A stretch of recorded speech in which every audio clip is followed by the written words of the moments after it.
Thank you again for joining us for another conversation with Ambassador John Sullivan, our former Deputy Secretary of State and former U.S. Ambassador to Russia. I hope you listen to this conversation. It's a terrific conversation about China. The first part of the conversation is really about the U.S.-China relationship and then China's relationship with the rest of the world, particularly with respect to Europe. The latter part of the conversation focuses on the private sector. How should the private sector think about a changing China? What's the market opportunity like? And some really specific insights for how the geopolitics of the U.S.-China relationship impacts the private sector. I hope you enjoy it. Let us know what you think. Good morning, John. It's great to have you back. Since our last conversation, fittingly enough, Henry Kissinger passed. Obviously, a huge figure in American foreign policy and American national life. Before we jump into our topic today on China, do you want to share some reflections about Henry? Sure. Well, particularly relevant to a discussion on China, given his role in the Nixon administration, Nixon's travel to China, our opening to China, and our China policy, which we have with us to this day.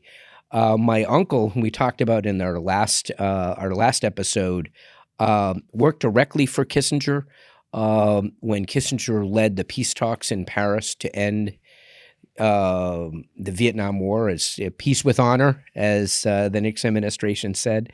So we worked very closely with Kissinger, got to know him very well. And because of that relationship, when I became Deputy Secretary of State, I was able to meet with him several times, had dinner with him in New York, and got to know him. It was a great experience.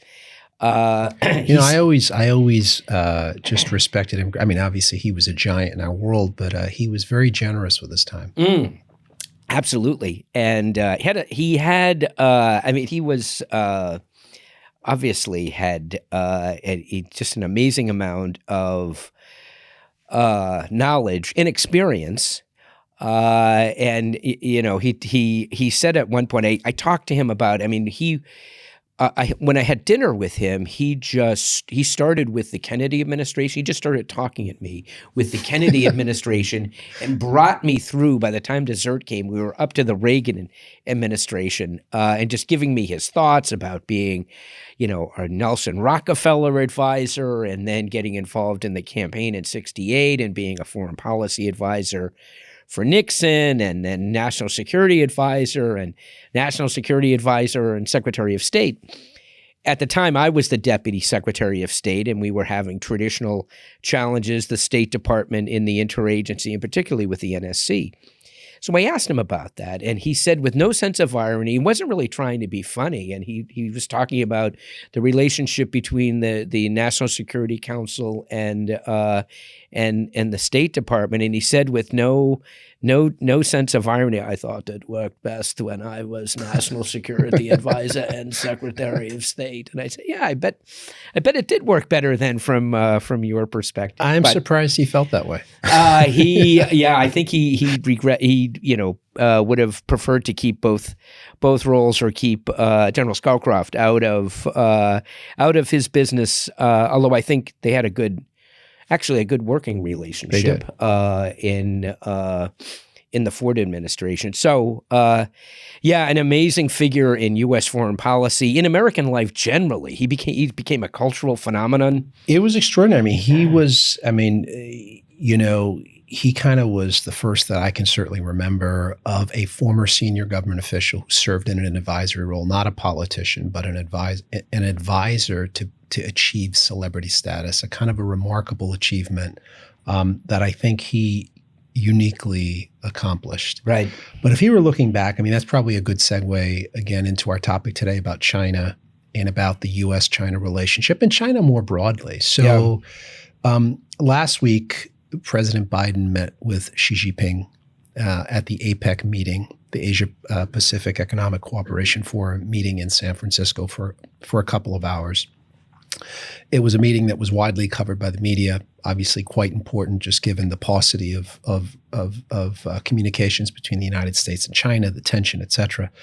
The official White House readout about the meeting was quite positive. Again, not surprisingly, the official Chinese readout, I think, was still positive, slightly different. What do you make of the meeting? What do you make of the summit?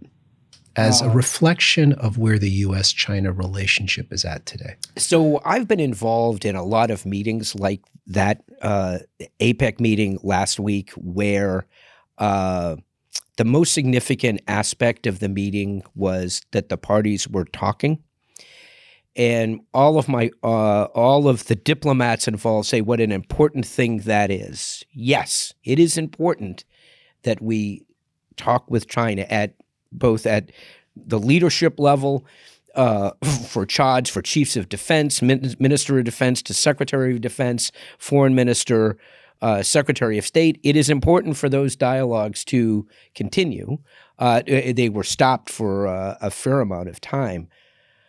But boy, that is weak beer. If that's the state of our relationship with China, is that, well, we're still talking. That's I've just seen it in other contexts where if that's the principal outcome, we're supposed to be getting cooperation on fentanyl. We've heard that before. The Chinese are going to send us more pandas.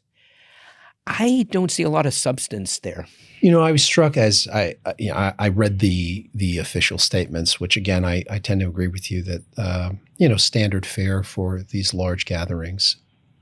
I was struck, however, by a comment that Xi Jinping made, which was that planet Earth is big enough for the both of us, or something like that. Yeah.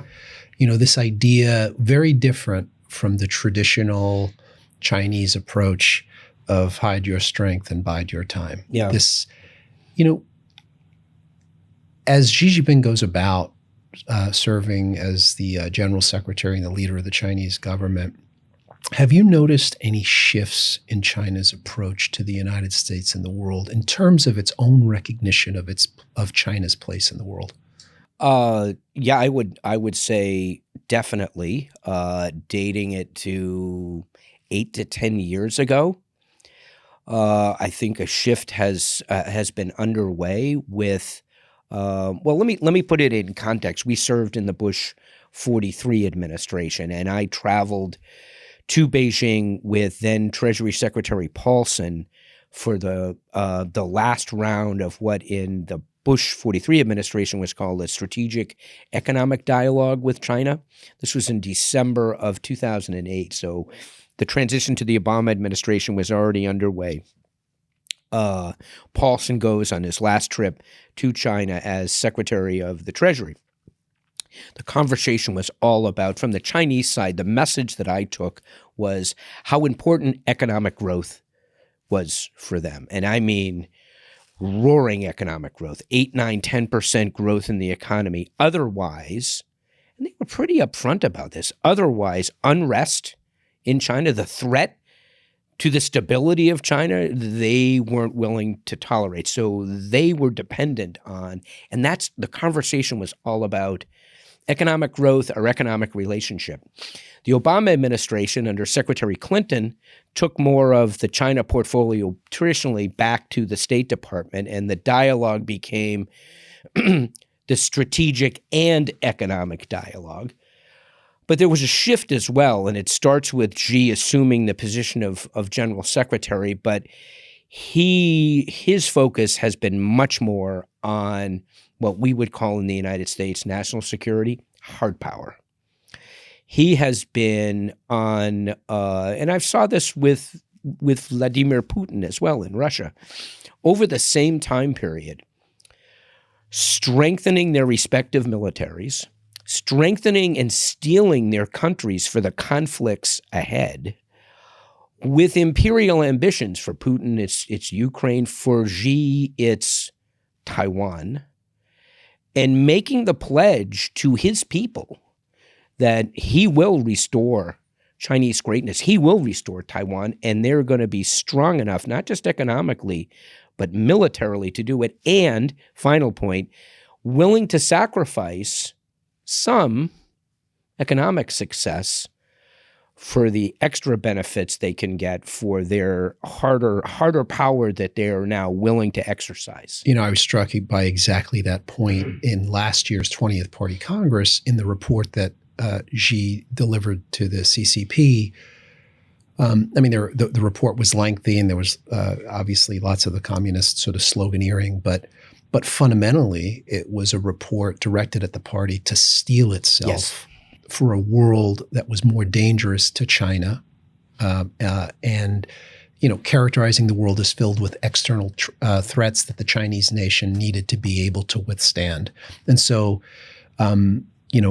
interesting that you saw that even 10 years ago. It started then. It started then. I And remember it's gathering momentum. It is sort of astonishing. I remember when we served in the Bush administration together, I remember having meetings as undersecretary with Chinese counterparts, and there was just a very clear sense that they were biding their time. It Yes. was almost formulaic in terms of the conversations.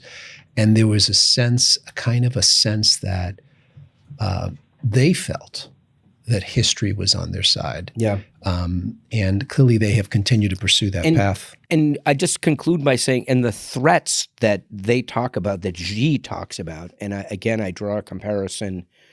He's in a much weaker state, both metaphorically and the Russian Federation. But the threats that they see are not to the PRC or to the Russian Federation, but the threats to their imperial ambition, their entitlement, whether it's Taiwan or Ukraine.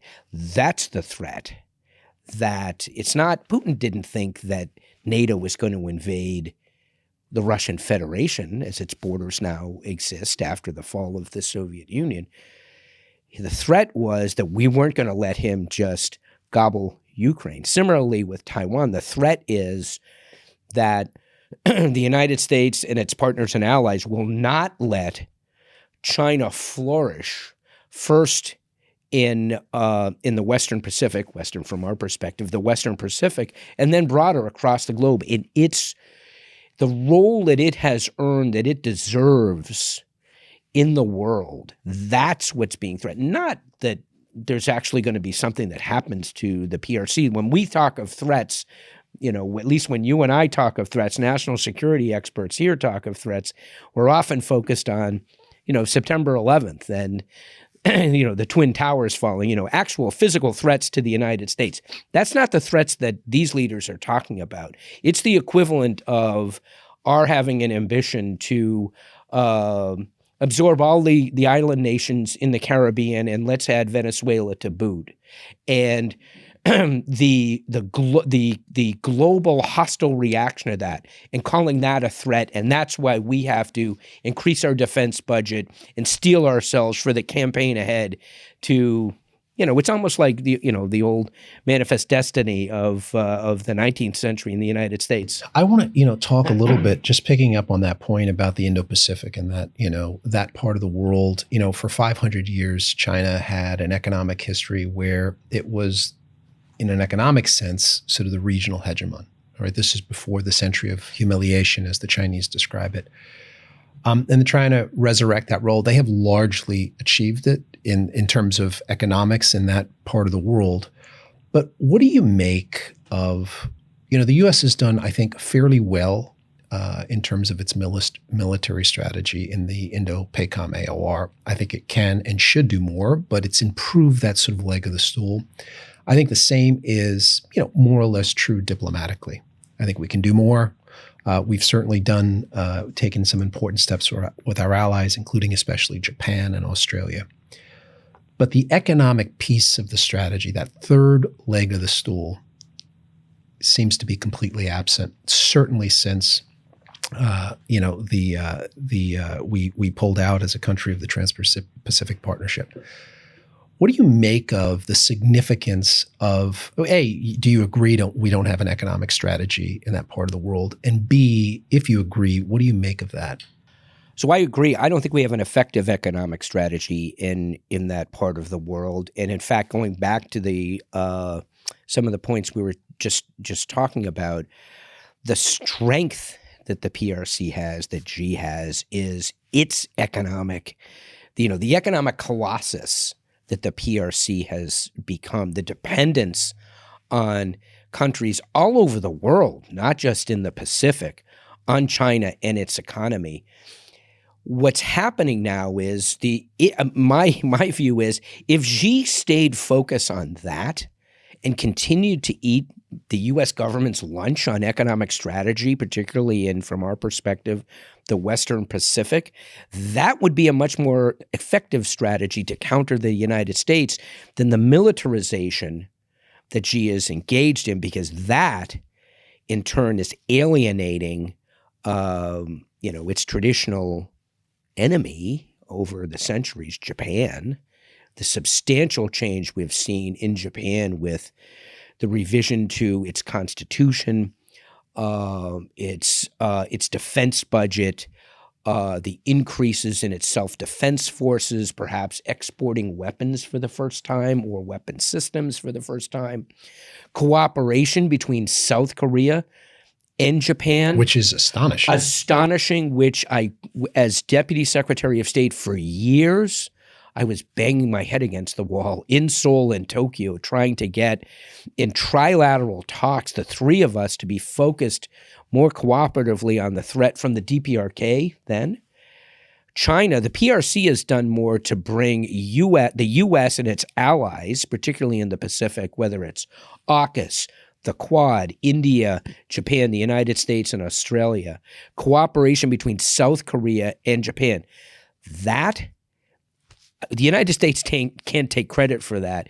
Xi Jinping can take credit for that because he has so threatened those countries that are still economically dependent on him. And we see that throughout Southeast Asia, whether it's Vietnam, et cetera, Thailand, countries where China has such enormous sway but feel threatened. Look what's happened in the Philippines.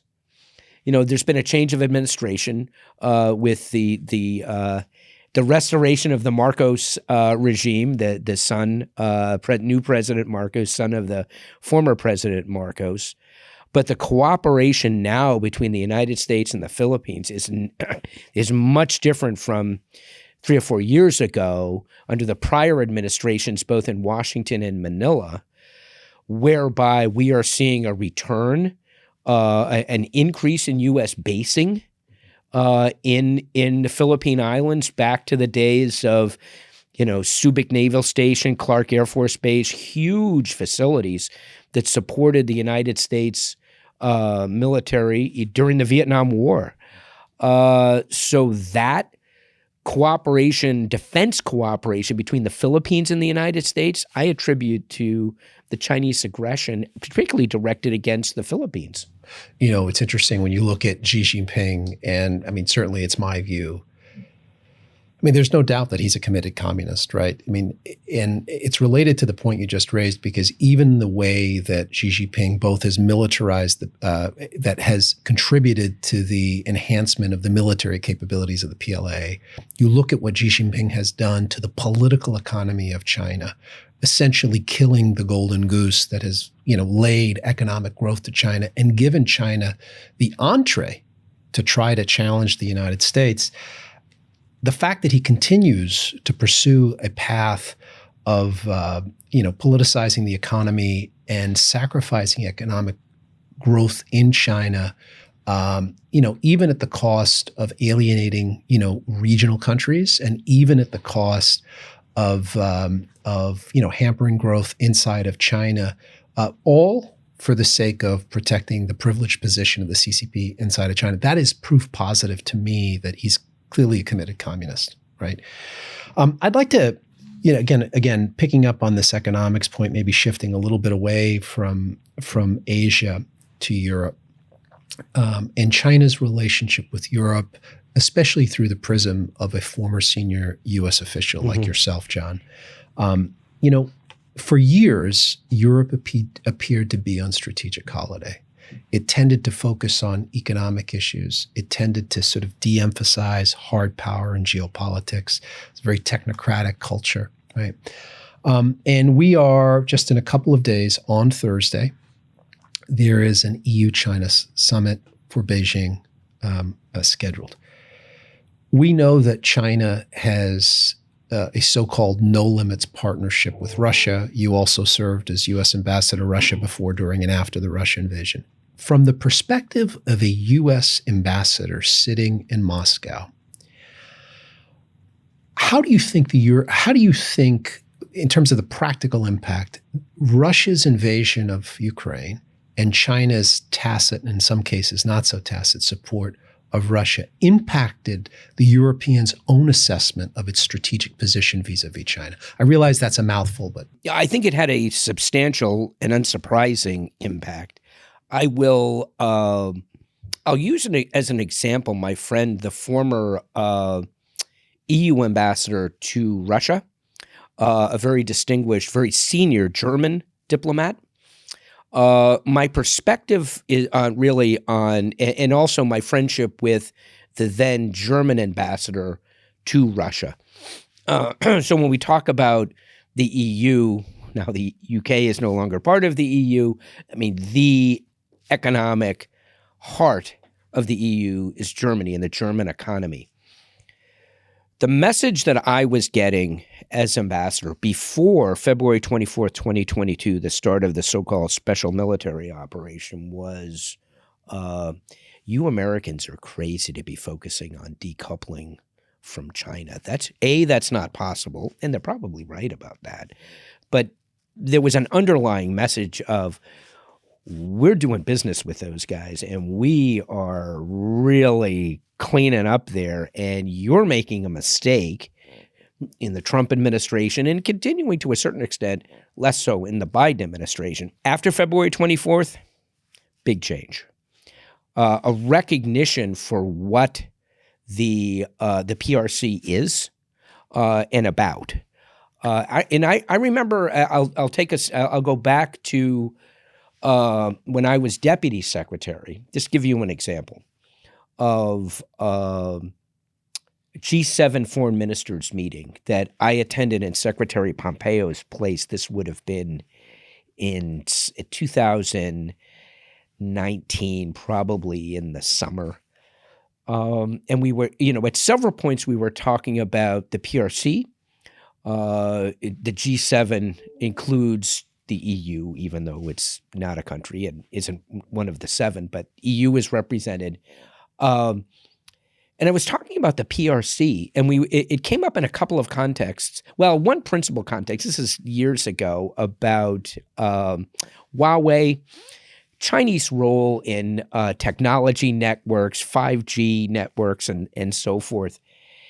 And I raised a point. I raised our concerns, the U.S. government concerns, which was largely shared, although it was a difficult push with Her Majesty's government, even with the UK, who finally came on board. But it took a long time, and others were more skeptical in Europe. And I said, do you need the language that was used, the position was, everyone agreed on, we need trusted partners in networks like these. There have to be trusted partners. Do you consider the PRC a trusted partner? And I would cite, for example, Xinjiang. Do you want a government that is capable of that as your trusted partner? No response. But there is no response. But there wasn't an affirmation to say, yeah, you're right. So it's just one example. After February 24th, much different attitude. And still February 24th puts Xi in a difficult place because his largest export market is the EU, not the United States. He's willing to, bash us. The EU, he's much more concerned about. It's interesting you say that, because my personal view is that part of the reason we haven't seen, I agree with you. My personal view is that part of the reason we haven't seen, more explicit support of Russia by China is because Xi still thinks that he can hive off to a large extent the EU, or at least mitigate, the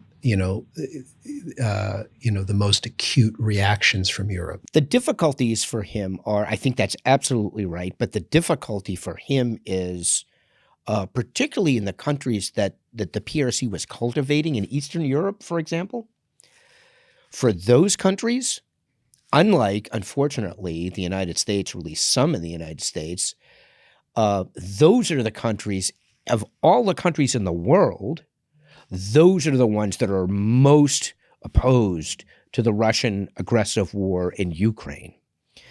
So he's had to walk my own personal opinion, what he was counting on was, and I know they spoke about it when Putin visited Xi, met with Xi at the beginning of February, at the start of the Winter Olympics in February of 2022, where they issued their extraordinary statement about the unlimited partnership between the two. And the PRC supported strongly the Russian position with respect to Ukraine and NATO, verbatim, using the Russian language, and very hostile to the United States. I think Xi and his advisors probably had the same assessment that Biden and his advisors had, which was Putin was going to do it, and it was going to be over quickly. The Russians believed that the special military operation, they would capture Kyiv within days, and they thought that major military operations would be done in less than 2 weeks, probably 10 days, and there'd be a transition from the military to the security services, to the FSB. And then once it's a fait accompli, once they have enveloped, half of Ukraine and taken out the Zelensky government in Kyiv, the Europe was, the opposition in Europe, there'd be outrage, but eventually they'd get over it. And I think Xi felt the same way.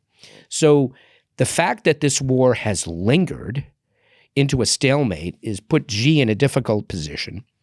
He doesn't want to alienate his huge market in the EU. But on the other hand, he is joined at the hip with Putin in opposing the United States and taking down what many in the United States have called a rules-based international order. That's anathema to Xi and to Putin.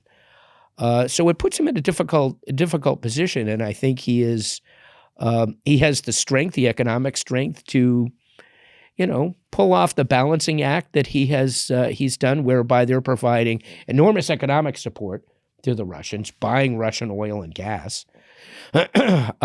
And also, I am confident, I don't say this I wouldn't say it anyway if I had knowledge of classified information, but I'm confident that there is a lot more going on, direct logistical support to the Russian military than is acknowledged in either Beijing or Moscow.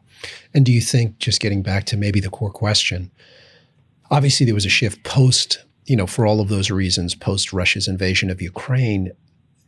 Do you think the Europeans will stick it out? By stick it out, I mean, do you think the Europeans have made a lot of progress from this period of time where, again, I characterize them as being on a strategic holiday? The invasion happens, the invasion of Ukraine happens. They shift essentially their tune vis-a-vis, the EU does, vis-a-vis China.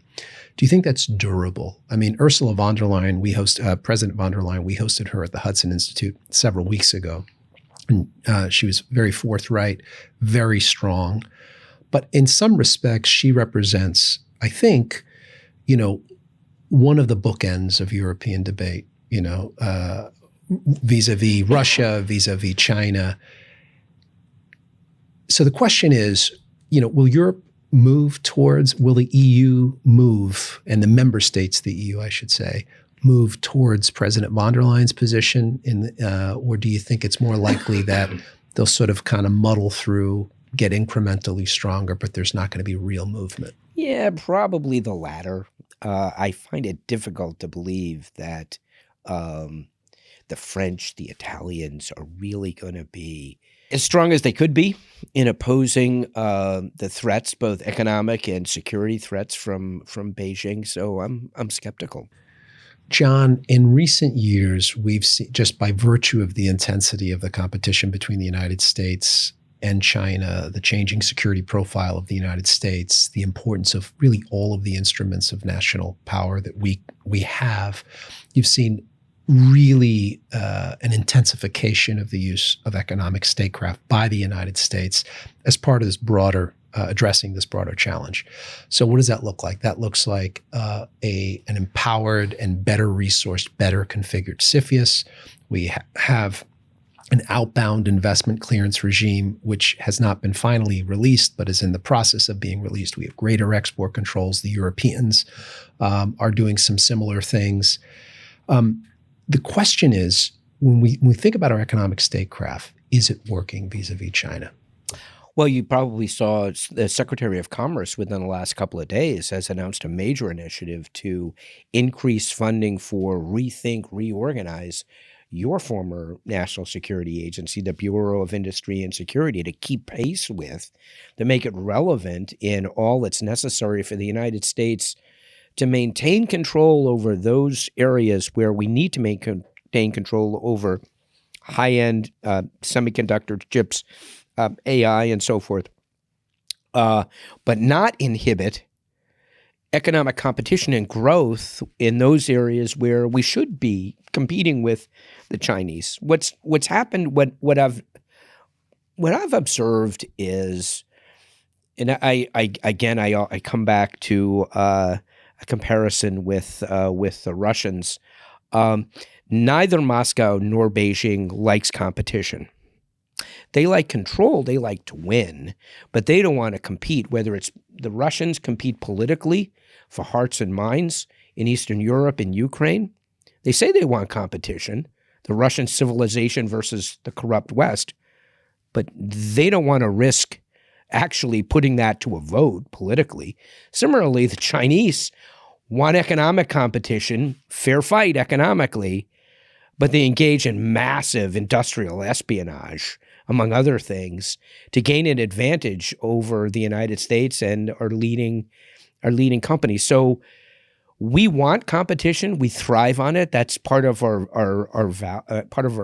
fundamental values. The Chinese don't want competition. The Chinese want to win. Which is a good segue to the private sector. We spent a lot of time talking about essentially government policy, what governments do. But in a country like the United States, that's a free country, right? The private sector is a huge player.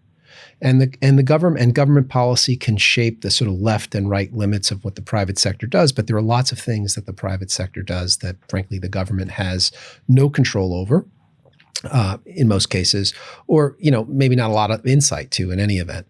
So as the private sector thinks about China, as it thinks about, because it'll ask itself a question, how does geopolitics impact my investing activities, my operational activities in China?